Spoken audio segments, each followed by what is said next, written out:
आप जिंदगी में किसी भी मसले का शिकार हैं तो उसका सिर्फ एक ही हल है, चेंज योर माइंड। आप यकीन करें कि आपके हर मसले का सिर्फ दुनिया में एक ही हल है कि यहां से अपने आप को तब्दील कर लें, आपका मसला हल हो जाएगा। जानवर और हम में क्या फर्क है? जानवर का प्रॉब्लम यह होता है कि वो कम्युनिकेट नहीं कर सकता, वो सिर्फ आंखों से करता है, आवाज़ों से करता है, खुर्र की आवाज़ निकालता है। आपने देखा होगा कि जो एक जानवर का बच्चा है वो एक मस्कीन सी आवाज़ निकालता है, मी करके आवाज़ निकालता है, वो एक रहम की अपील करता है आपसे।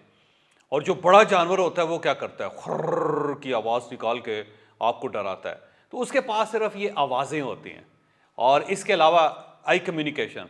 आप अगर जानवर की आंखों में देखें तो आपको सब कुछ नज़र आ रहा होता है, जितने इमोशंस हैं इंसान के, मोहब्बत के जानवर की आंख से नज़र आएगा, नफ़रत के जानवर की आंख से नज़र आएगा, खौफ के जानवर की आंख से नज़र आएगा, दिलचस्पी के जानवर की आंख से नज़र आएगा। आपके साथ एक जो रिलेशन बनाना चाह रहा है जानवर, वो भी आंख से पता चलेगा। तो जानवर के पास कम्युनिकेशन के सिर्फ दो ही मीडियम होते हैं, एक मीडियम है आंख और दूसरी आवाज़। जैसे बिल्लियाँ जो होती हैं ना, आप देखें आवाज़ से अंदाज़ा लगाते हैं आप लोग कि बिल्ली की क्या फीलिंग है। कुत्ते की जो साउंड है उससे आपको पता चलता है, गधे की आवाज़ से भी आप अंदाज़ा लगाते हैं कि कितनी तकलीफ में है, या आप हाथी की आवाज़ सुन के या फिर आप ऊँट की आवाज़ सुन के अंदाज़ा लगाते हैं कि उनकी कैफियत क्या है। यही है ना, अल्लाह ताला ने इंसान के ऊपर जो करम किया, जो रहम किया, तो उसे सबसे बड़ी जो सिफत दी, उस सिफत का नाम है कम्युनिकेशन, इबलाग। हमारे पास अल्फाज हैं, हमारे पास मिलियंस के लिहाज से हिसाब से अल्फाज हैं और उन अल्फाज की बुनियाद पे हम दूसरे लोगों को अपनी फीलिंग्स कन्वे करते हैं। वैसे तो कम्युनिकेशन के लिए कहते हैं कि 180 लफ्ज़ काफ़ी होते हैं, यानी अगर इंसान के पास 180 लफ्ज़ हों किसी ज़ुबान के तो बड़ी आसानी से अपनी सारी चीज़ें पूरा माफी ज़मीर कन्वे कर सकता है। लेकिन इसके बावजूद इंसान को वैरायटी चाहिए होती है अल्फाज की। ये जो वैरायटी है ये बेसिकली कम्युनिकेशन की टिप है। लेकिन ये एक चीज़ आप याद रखिएगा कि कम्युनिकेशन में जो लफ्ज़ हैं या आवाज़ें हैं उसका पोर्शन सिर्फ 7% होता है, यानी 7% से ज़्यादा हम आवाज़ों के ज़रिए या अल्फाज के ज़रिए कम्युनिकेट नहीं कर सकते।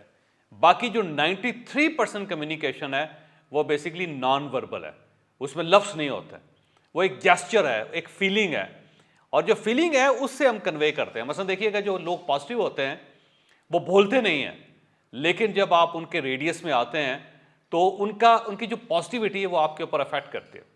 आप आज किसी शख्स से मिलने से पहले उसके बारे में पॉजिटिव थिंकिंग करना शुरू करें, आप यकीन करेंगे जब आप उसके पास जाएंगे तो आप उसको पॉजिटिव पाएंगे। और अगर आप आज उनके बारे में नेगेटिव सोचना शुरू कर दें किसी बंदे के बारे में, तो आप कितने ही प्लेजेंट क्यों ना हो जाएं, कितने ही अच्छे क्यों ना हो जाएं, लेकिन जब आप जाएंगे तो आपकी वाइब अच्छी नहीं होगी, वो उससे दूसरा आदमी अनकंफर्टेबल हो जाए। हम जो कुछ किसी के बारे में सोचते हैं ये माइंड में यहाँ स्टोर होता है और यहाँ से फिर एक गैर मरई कम्युनिकेशन के ज़रिए वो ट्रांसमिट होता है दूसरे आदमी के पास। इसको हम ओरा कहते हैं, ओरा।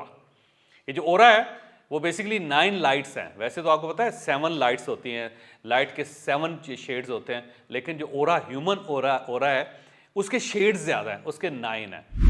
2 इनविजिबल लाइट्स भी हमारे अंदर से निकलती है जिनसे दुनिया का कोई कैमरा आज तक आइडेंटिफाई नहीं कर सका। लेकिन ये फीलिंग आती है कि इन 7 लाइट्स के अलावा भी 2 लाइट्स हैं जो ह्यूमन बॉडी से निकलती हैं।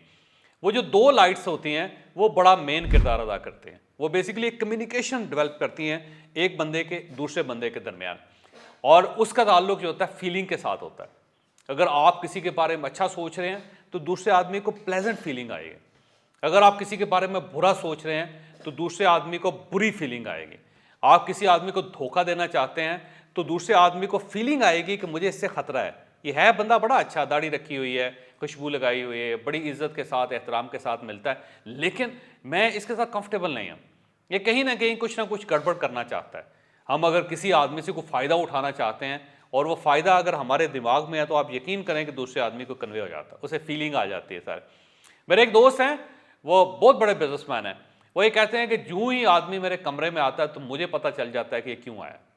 तो मैंने उनसे पूछा कि आपको कैसे पता चल जाता है? कहता पता नहीं क्या बात है, मेरा माइंड फौरी तौर पर रिसीव कर लेता है कि ये किस लिए आया, और जब वो अपना मुद्दा बयान करता है तो मुझे फ़ौरन मैं कंफर्म कर देता हूँ, देखो मैंने यही सोचा था। बल्कि कहता है कई बार ऐसा होता है कि मेरे पास जो दोस्त बैठा हुआ है, मैं उसे कहता हूँ कि अभी एक बंदा आएगा और बंदा मुझसे ये मुतालबा करेगा, और फिर वही होता है तो दोस्त बड़ा हैरान होता है कि भाई ये तो कमाल कर दिया आपको, आप तो टेलीपैथी जानते हैं। उसने कहा मैं कतन टेलीपैथी नहीं जानता, सिंपल सी बात है कि जो कुछ वो सोच रहा है मेरा माइंड बहुत सेंसिटिव है, ये फौरी तौर पर उसको रिसीव कर लेता है।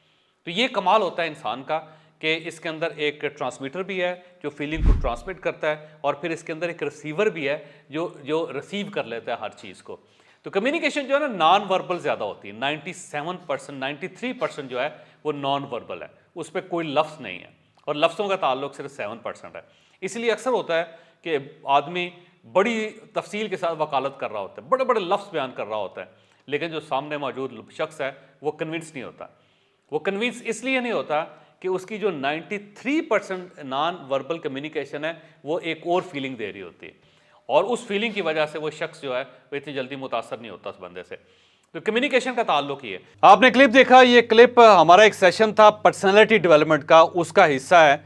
अगर आप ये पूरा कोर्स लेना चाहते हैं, इस पूरे कोर्स को एंजॉय करना चाहते हैं, तो नीचे नंबर है, आप इन नंबर्स पे रब्ता करके ये पूरा कोर्स हासिल कर सकते हैं, क्योंकि ये कोर्स बड़ा तवील है और इसके अंदर ऐसी सैकड़ों मिसालें मौजूद हैं।